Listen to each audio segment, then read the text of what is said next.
Hello students. Rajasthan का जो अपना इतिहास में किसान आंदोलन जो अपने टॉपिक शुरू कर रखा था, उसका जो पार्ट 3 है, इस क्लास में आप सभी का स्वागत है। अब तक अपन 2 पार्ट कर चुके हैं, जिसमें बिजोलिया है, आपका बेंगू है, अलवर किसान आंदोलन का 2 या निमुचना किसान आंदोलन वगैरह हमने बातें पढ़ ली थी। आज अपन इसी को आगे बढ़ाते हैं, तो ध्यान दें। सबसे इसी में आगे जैसे आपका चौथा जो है अपने को शुरू करना था बूंदी किसान आंदोलन। बूंदी किसान आंदोलन, यहां से अपन इसको आगे बढ़ाएंगे इस टॉपिक को। अब तक अपन ने बिजोलिया पढ़ लिया है और आपका जो है बेंगू हो गया और आपका निमुचना वगैरह हो गया। अब देखिए बूंदी किसान आंदोलन में आगे देखते हैं। तो बूंदी में एक जगह है बरड़ क्षेत्र जो पड़ता है बूंदी में। बरड़ क्षेत्र जो किसान थे, उन्होंने 1922 से लेकर के 1925 तक अपनी समस्याओं को लेकर के आंदोलन किया था। एक्चुअली में जो बरड़ है, यहाँ पर गुर्जर जाति का बाहुल्य ज़्यादा था। बूंदी कहो या बरड़ में जो है गुर्जर जाति का बाहुल्य ज़्यादा था। और चूंकि गुर्जर हम जानते हैं कि एक पशुपालक जाति थी, उस समय इन्होंने भी अपनी समस्याओं को लेकर के आंदोलन किया था गुर्जरों ने। तो आपसे यहाँ पर प्रश्न इतना ही बन गया, जैसे बूंदी सबको मालूम है, लेकिन अगर हमसे पूछे कि साहब बरड़ क्षेत्र के किसान आंदोलन का संबंध किस रियासत से था? बूंदी से। ठीक वैसे ही जैसे यूं पूछे कि निमुचना घटना का संबंध किस रियासत से था, तो आप बोलेंगे अलवर।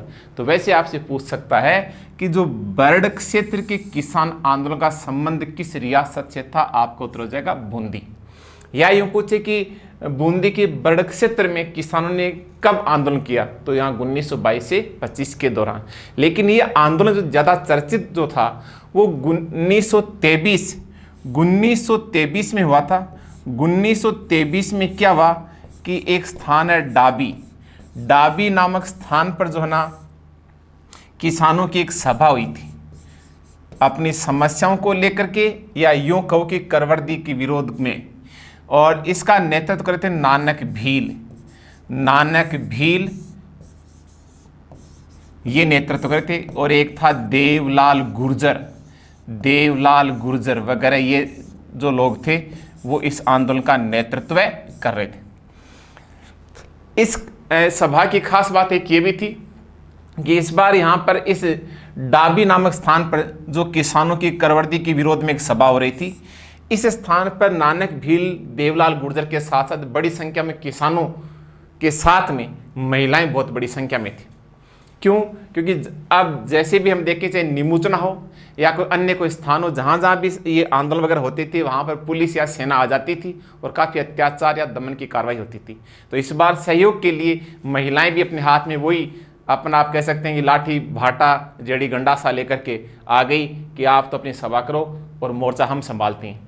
तो काफ़ी बड़ी संख्या पर यहाँ पर जो है किसान वगैरह महिलाएं थी। अब इतनी बड़ी गैदरिंग या उस भीड़ को देख करके नानक भील में भी जोश आ गया और वो सीधा जो है वहाँ पर जो पहले से जो तैनात पुलिस वगैरह थी उसको चुनौती देते हुए वहाँ की सरकार या जो भी जमींदार या ठिकानेदार या अंग्रेजी सरकार को है ललकारने लग गए कि मतलब ये दमन नहीं चलेगा। इस तरह से काफ़ी यूँ जोश में काफ़ी तरह ऊंचा रहे झंडा हमारा, तिरंगा प्यारा, इस तरह के कोई स्लोगन बोलने लग गए थे जोश में आके। तो काफ़ी देर के बाद में कहते हैं कि एक नाम था इकराम हुसैन नामक पुलिस अधिकारी था, और उसने गुस्से में आके गोली चलाई और जिसे कहते हैं कि नानक भील जो है वो झंडा गीत गाते हुए शहीद हो गया। झंडा गीत, तो यही प्रश्न बन गया कि कौन सा क्रांतिकारी झंडा गीत गाते शहीद हो गया, तो उत्तर हो जाएगा नानक भील। ध्यान रहे, प्रश्न कैसे पूछ सकता है कि डाबी घटना का संबंध किस रियासत से था, डाबी घटना कब की थी, दूसरा प्रश्न। तीसरा, कौन सा क्रांतिकारी जो है झंडा गीत गाते हुए शहीद हो गया, या बूंदी किसान आंदोलन का नेतृत्व किसने किया। कैसे ही प्रश्न पूछे, चाहे डाबी का संबंध किस रियासत से, डाबी घटना कब की थी, नानक भील व देवलाल गुर्जर ने किस किसान आंदोलन का नेतृत्व किया या किससे जुड़े हुए थे या संबंधित थे, या कौन सा क्रांतिकारी झंडा गीत गाते हुए शहीद हो गया। बाद में नानक भील की मृत्यु पर जो कहते हैं कि माणिकलाल वर्मा ने गीत भी लिखा था, अर्जी नामक गीत। अर्जी नामक गीत किसकी मृत्यु पे लिखा गया, आप बता सकते हैं? अर्जी नामक गीत किसकी मृत्यु पे लिखा गया? नानक भील की मृत्यु पर जो है माणिक्यलाल वर्मा ने एक अर्जी नामक गीत लिखा था।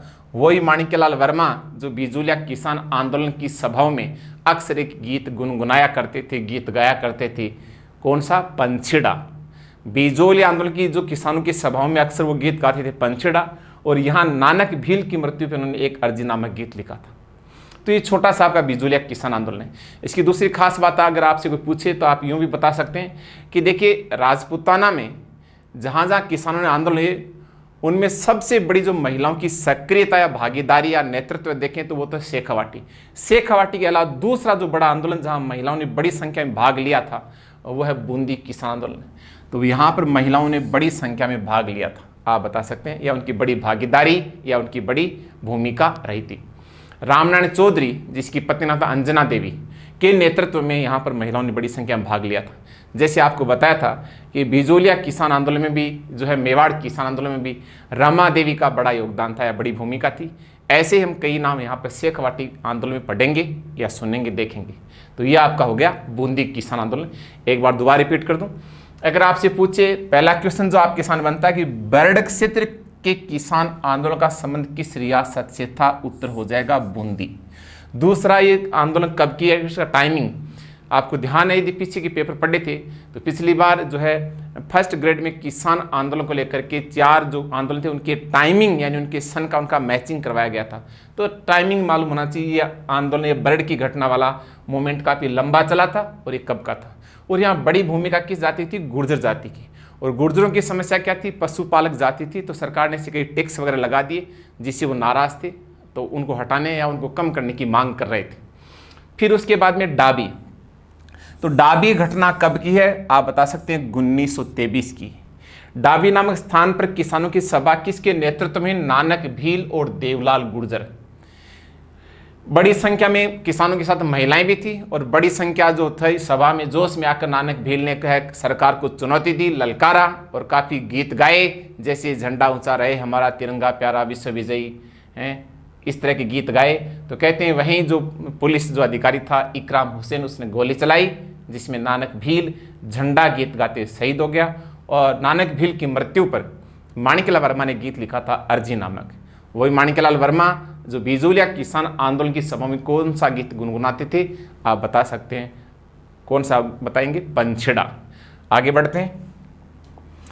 अब देखिए 5वां, ये है आपका भरतपुर किसान आंदोलन।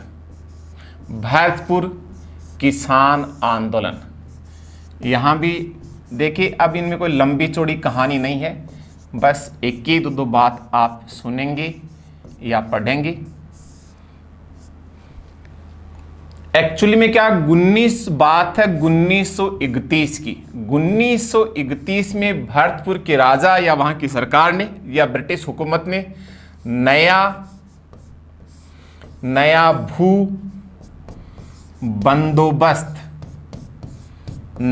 बंदोबस्त लागू किया। नया भू बंदोबस्त लागू किया वहां की सरकार ने। आप देख रहे हैं। अब आप बोले साहब ये नया भू बंदोबस्त क्या होता है, तो इसका मतलब ये मानिए कि राजस्व की नई दरें यानी करवर्दी कर दी। राजस्व की नई दरें या लगान की नई दरें, न्यू सेटलमेंट जो है उन्होंने इंप्लीमेंट कर दिया। अब चूंकि करों की वसूली या कर संग्रहण का उस समय काम कौन करते थे, जैसे पटेल, जैसे लंबरदार, ये लोग करते थे। जैसे पहले आपने सुना का गांव में एक होता था जमादार या लंबरदार, तो वगैरह ये। तो गांव में करों की वसूली का पहले हर गांव में भी देखते हैं कि पटेल वगैरह भी अपने गांव में होते थे। आजकल तो खैर ये नहीं है, लेकिन पहले हर गांव में होते थे। तो वो गांव की राजस्व संबंधी जो है कार्यों की देखभाल या जो भी गांव की सामूहिक कोई जैसे कुएं की जो पानी की जिसको बोलते हैं पीही वगैरह, या जो उसको उगाई का काम करते थे या उसके संग्रहण का काम करते थे, तो पटेल और लंबरदार करों की वसूली काम करते थे। अब यहाँ पर 3 पक्ष हो गए। एक तो हो गया राजा जिसने कर बढ़ाए, एक हो गई जो आपकी ये जनता जिसको कर देने थे, और एक जो है बीच में ये हो गए लंबरदार या ये पटेल वगैरह। सरकार ने कर बढ़ाए, जनता को चुकाने थे। तो ये जो इन्होंने देखा इन पटेल लंबरदारों ने कि जनता पर पहले से करों का बोझ बहुत ज़्यादा था और ऊपर से सरकार ने नई दरें लागू कर दी, तो इन लोगों की जो सहानुभूति थी किनकी, पटेलों और लंबरदारों की, वो जनता के प्रति या जनता के साथ थी। और इन्हीं लंबरदारों में से एक नाम आता है भोजी लंबरदार। एक नाम आता है भोजी लंबरदार। भोजी लंबरदार के नेतृत्व में पटेलों व लंबरदारों ने किसानों के पक्ष में आंदोलन किया, लेकिन सरकार ने शीघ्र ही इस आंदोलन का दमन कर दिया गया। तो यहां दो ही प्रश्न बनेंगे, बस दो ही। पहला क्वेश्चन कि 1931 में किस रियासत में नया भू बंदोबस्त लागू किया गया, उत्तर आ जाएगा भरतपुर। दूसरा क्वेश्चन, भरतपुर रियासत में नया भू बंदोबस्त लागू कब किया गया, 1931 में। कैसे ही पूछो, या तो टाइमिंग या जैसे रियासत के नाम से। दूसरा क्वेश्चन, 1931 में किस रियासत में पटेलों व लंबरदारों ने किसानों के पक्ष में आंदोलन किया था, तो उत्तर हो जाएगा भरतपुर। तो यह तीन ही मोटी मोटी बातें जिसको आप बता सकते हैं। देखिए नेक्स्ट, यह आपका जो छठा है ये है मेव किसान आंदोलन। मेव किसान आंदोलन। मेव एक जाति का नाम है और मेव बाहुल्य हो गया मेवात। मेव बाहुल्य हो गया मेवात। मेव बाहुल्य मेवात जो पड़ता अलवर में, तो मेव बाहुल्य क्षेत्र है मेवात और ये पड़ता है अलवर में। पहले ये कृषि कार्यों में जुड़े हुए थे, आजकल तो अन्य काम आपको पता है अखबारों में वगैरह में पढ़ते हैं कि जिस तरह के मतलब अलग अलग तरह के काम में लगे हुए हैं, लेकिन पहले कृषि कार्य में जुड़े हुए थे। तो जो है यहाँ के किसानों ने, एक नाम है मोहम्मद हादी अली। मोहम्मद हादी अली के नेतृत्व में इन्होंने अपनी समस्याएं, और समस्याएं की थी करवर्दी को लेकर के इन्होंने आंदोलन किया। मोहम्मद हादी अली ने एक संगठन ही बनाया था, अंजुमन खादिम उल इस्लाम। अंजुमन खादिम उल इस्लाम नामक एक संस्था की स्थापना भी की थी।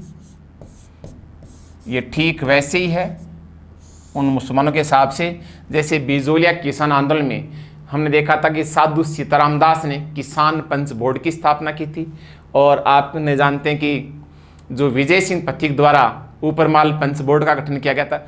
ऐसे एक संगठन या संस्था की स्थापना की जो किसानों की समस्याओं से जुड़े या उनकी मांग को इस बैनर तले उठाया जा सके।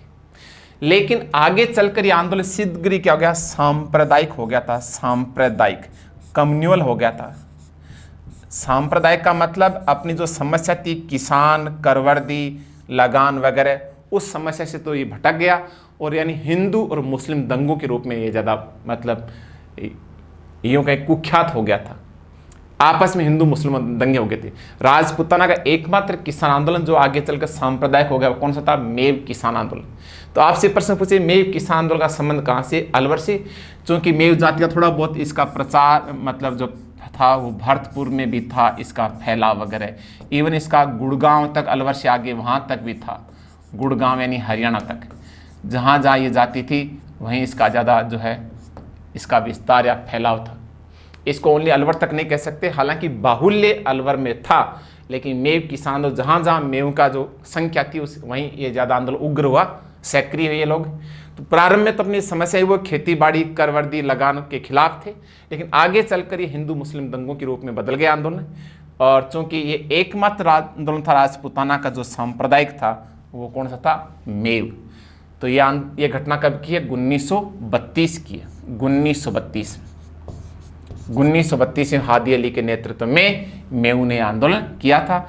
हादी अली ने उन्हीं किसानों की समस्याओं को उठाने के लिए एक संगठन बनाया था, अंजुमन खादिमुल इस्लाम, लेकिन आगे चल के आंदोलन सांप्रदायिक हो गया। कैसे पूछो आप बता सकते हो।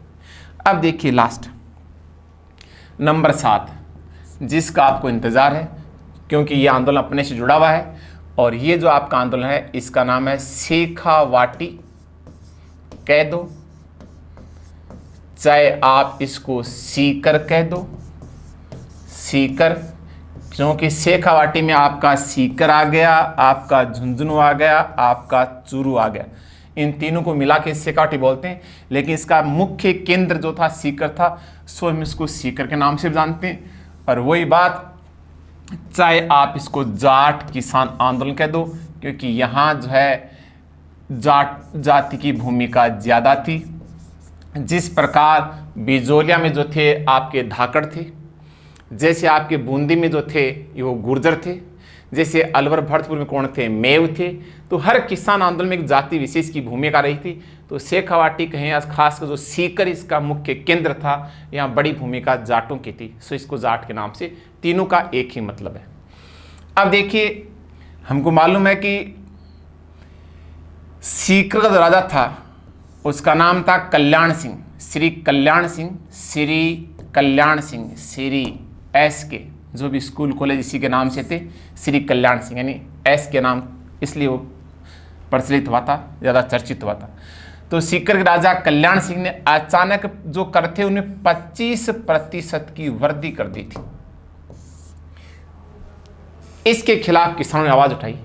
हमको मालूम है कि गांधी जी ने क्या किया था, हम जानते हैं कि गांधी जी ने असहयोग आंदोलन शुरू किया था, असहयोग, नॉन कोऑपरेशन मूवमेंट। 1 अगस्त 1920 को गांधी जी ने असहयोग आंदोलन शुरू किया था, और असहयोग आंदोलन का जो हमको मालूम है उसके कई तरह के उसमें कार्यक्रम या बिंदु शामिल थे। एक रचनात्मक पक्ष था, एक नकारात्मक पक्ष था। नकारात्मक पक्ष में हम जान सकते हैं विदेशी वस्त्रों की होली जलाना, सरकारी विद्यालयों, न्यायालयों इत्यादि का बहिष्कार, और एक था बढ़े हुए करों को नहीं चुकाना। बढ़े हुए करों को इस रूप में सरकार का हमको क्या करना है, असहयोग करना है। ये गांधी जी ने चलाया था राष्ट्रीय स्तर पे। तो गांधी जी का असहयोग आंदोलन का एक बिंदु कार्यक्रम क्या था, बढ़े हुए करों को नहीं चुकाना, क्योंकि सीकर राजा ने कर बढ़ाए थे 25%, पूरे देश में चला था असहयोग आंदोलन। तो इसी कड़ी में हम जानते हैं कि एक नाम था सरदार हरलाल सिंह, सरदार हरलाल सिंह, और एक नाम था सरदार हरलाल सिंह, ये झुंझुनू से थे, और एक नाम था देशराज, ये भरतपुर से थे। ये 2 बार प्रश्न आ चुका है, 2 बार, ये ग्रेड फर्स्ट में भी आया था, और ये जो है पिछले दिनों जो है खाद्य सुरक्षा अधिकारी की एग्जाम भी करवाई थी आरपीएससी ने, उसमें भी ये प्रश्न आया था लगते ही, पहले खाद्य सुरक्षा अधिकारी वाले एग्जाम में, उसके तुरंत बाद में ग्रेड फर्स्ट में आया था। तो देशराज कहाँ से थे, भरतपुर से, और ये थे झुंझुनू से हरलाल सिंह। इन दोनों ने जो है ना अपने शेखावाटी में असहयोग आंदोलन शुरू किया। असहयोग आंदोलन जो गांधी जी वाला था, उसी कार्यक्रम को इन्होंने यहाँ पर आगे बढ़ाया इस करवर्दी के विरुद्ध। लेकिन चूंकि राजपूताना में कहो कि यहाँ पर शिक्षा नहीं थी, और शिक्षा नहीं होने के कारण यहाँ के लोगों में इतनी जागृति चेतना नहीं थी, जो राजा या जो भी ठाकुर था, जमींदार था या जागीरदार था, उसके खिलाफ अपनी आवाज़ को उठा सकें या बुलंद कर सकें या उसका विरोध कर सकें, ऐसी हिम्मत नहीं थी। और वैसे भी अपन जानते हैं कि कोई भी अपने काम देखते हैं, चाहे वो राष्ट्रीय महत्व का हो या कोई और, जैसे मान लीजिए किसी भी सामाजिक कोई जुड़ाव का काम हो या समाज का हो, मतलब उसमें हमेशा अपनी भागीदारी बहुत ही नगण्य या नकारात्मक या उदासीन रहती है। लेकिन अगर कोई मान लीजिए धार्मिक, कोई धर्म संबंधी हो या जाति संबंधी कोई मामला हो, तो तुरंत रातों रात हम देखते हैं आजकल लाखों लोग इकट्ठा हो जाते हैं, और ये चीज़ पहले भी होती थी। अब यहाँ पर उन्होंने एक अच्छी मांग को लेकर एक आंदोलन शुरू किया है, लेकिन यहाँ लोग साथ नहीं, चाहे भले उनमें डर था, चाहे भले उनमें चेतना, जागृति या इतना उत्साह नहीं था, लेकिन लोग आए नहीं। जिस प्रकार मेवाड़ में विजय सिंह पथिक के साथ जुड़े थे तो वहाँ रिजल्ट उनको मिला था, लेकिन यहाँ नहीं आए। लेकिन यहाँ एक घटना घटेगी, और घटना के साथ ही लोग सब एक साथ इकट्ठा हो जाएंगे या जुड़ जाएंगे। वो घटना क्या थी देखिए। सीकर से आते हैं सालासर, तो एक गांव पड़ता सीहोट। सीहोट, एक तो था सूटोट, एक है सीहोट। सीहोट का कोई एक ठाकुर था, और उसने एक जाट महिला को वो छेड़ दिया। ठाकुर यानी राजपूत और जाट यानी जो महिला थी। तो कहते हैं कि सियोड़ ठाकुर ने एक जाट महिला को छेड़ दिया। इस घटना का, इस क्रिया की, ऐसी प्रतिक्रिया की पूरी जाट कम्युनिटी में इसके खिलाफ एक बड़ा मतलब एक आक्रोश था या गुस्सा था। और इसी घटना के विरोध में कहें कि एक बड़ा जो है, आप देख सकते हैं, एक बड़ा सम्मेलन हुआ अप्रैल 1934 में। अप्रैल 1934 में एक गांव है कटराथल। कटराथल गांव में कहते हैं कि महिलाओं का एक बहुत बड़ा सम्मेलन हुआ, महिलाओं का। और क्योंकि वो समस्या जो घटना थी महिलाओं जुड़ी हुई थी, तो महिलाओं के आह्वान पे एक बड़ा सम्मेलन हुआ। कहते हैं कि 10,000 से अधिक एक महिलाओं का, उनसे भी ज़्यादा एक महिलाओं का बड़ा सम्मेलन था। और जिसकी अध्यक्षता जो की है आप जानते हैं किशोरी देवी ने की थी। अध्यक्षता किसने की थी? किशोरी देवी। और किशोरी देवी कोई और नहीं थी, सरदार हरलाल सिंह की पत्नी थी। वो नेता था तो ये नेती थी। तो इन्होंने नेतृत्व में 10,000 की गैदरिंग उस जमाने में 1931 में, जब कोई साधन नहीं हुआ करते थे, जब किसी तरह का कोई ट्रांसपोर्टेशन कम्युनिकेशन नहीं था, तो इतनी महिलाएं कहाँ से आई, कैसे आई, ये तो भगवान ही जाने। लेकिन बहुत बड़ा गैदरिंग हुआ था, ये कह सकते हैं आप। 10,000 की भीड़ बहुत ज़्यादा होती है, वो भी उस जमाने में। मतलब न कोई साधन था, न कोई ट्रेन, बस, मोटरसाइकिल, न कोई मोबाइल, न अखबार, न टेलीविज़न, न कोई मीडिया था, न संचार था, न कोई संपर्क के साधन थे आवागमन के। लेकिन एक बहुत बड़ी, इसका मतलब ये समझ सकते हैं कि उस समय समाज में बहुत बड़ा आक्रोश था उस घटना के खिलाफ, इसलिए इतना बड़ा गैदरिंग हुआ। अब इतनी बड़ी जब भीड़ देखी, सभा देखी, तो एक नाम है उत्तमा देवी। उत्तमा देवी नामक महिला, उत्तमा देवी भी कोई और नहीं थी, देशराज की पत्नी। किशोरी देवी हरलाल सिंह की पत्नी, तो उत्तमा देवी है किसकी पत्नी थी?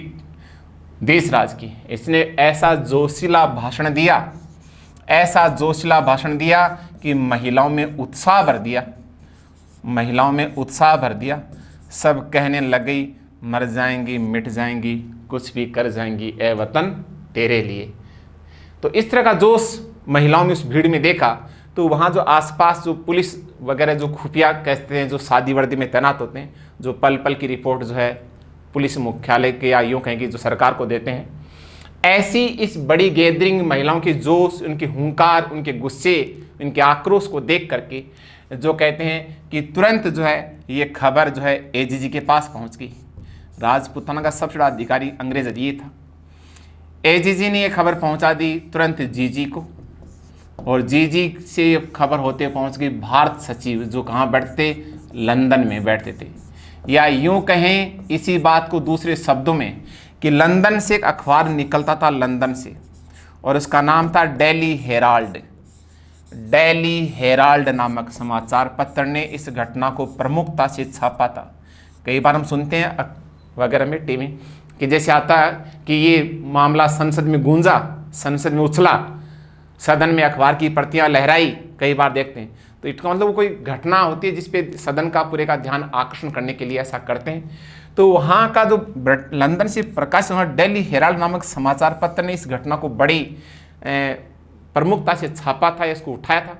और वहाँ का एक सदन था ब्रिटिश संसद का, house of Commons. House of Commons, house of Commons में भी जो है ना, इस एक नाम था mister Patrick Lawrence.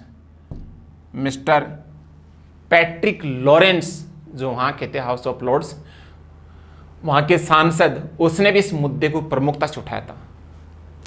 Patrick Lawrence, mister Patrick Lawrence ने इस मुद्दे को बड़ी प्रमुखता से वहाँ पर उठाया था।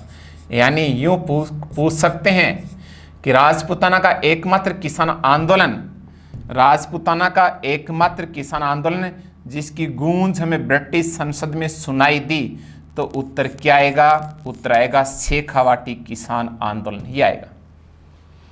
या यूं पूछे कि जो है कटलाथर में आयोजित 10,000 से अधिक महिलाओं के सम्मेलन किसने जोशीला भाषण देकर महिलाओं में उत्साह भर दिया? देखिए, किशोर दे वाला प्रश्न पहले कई परीक्षा में बार बार पूछा जा चुका है, ये लगभग को ध्यान में या याद है। उसके बाद ये दो हैं, तो इसने तो अध्यक्षता की थी, उत्तमा देव ने जोशीला भाषण दिया था। कटलाथर गांव में जो महिलाओं का सम्मेलन हुआ वो अप्रैल 1934 की घटना थी।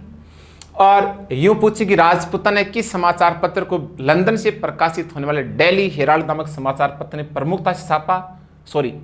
किस समाचार पत्र ने किस आंदोलन को? तो आप बता सकते हैं शेखावाटी किसान आंदोलन, या जाट किसान आंदोलन, या सीकर किसान आंदोलन। या राजपूतना एकमात्र किसान आंदोलन जो ब्रिटिश संसद में सुनाई दिया, जिसकी गूंज, जिसकी चर्चा हुई, वो कौन सा था? शेखावाटी। या किस ब्रिटिश सांसद ने शेखावाटी आंदोलन को ब्रिटिश संसद में प्रमुखता से उठाया था? तो उत्तर हो जाएगा मिस्टर पैट्रिक लॉरेंस। सारी बातें बता सकते हैं। तो वापिस जो भारत सचिव ने मतलब यूं कहें कि इस मामले संज्ञान लिया और उन्होंने भारत जो है ना के गवर्नर जनरल को इस बारे में इंटीमेट किया, इस घटना को लेके।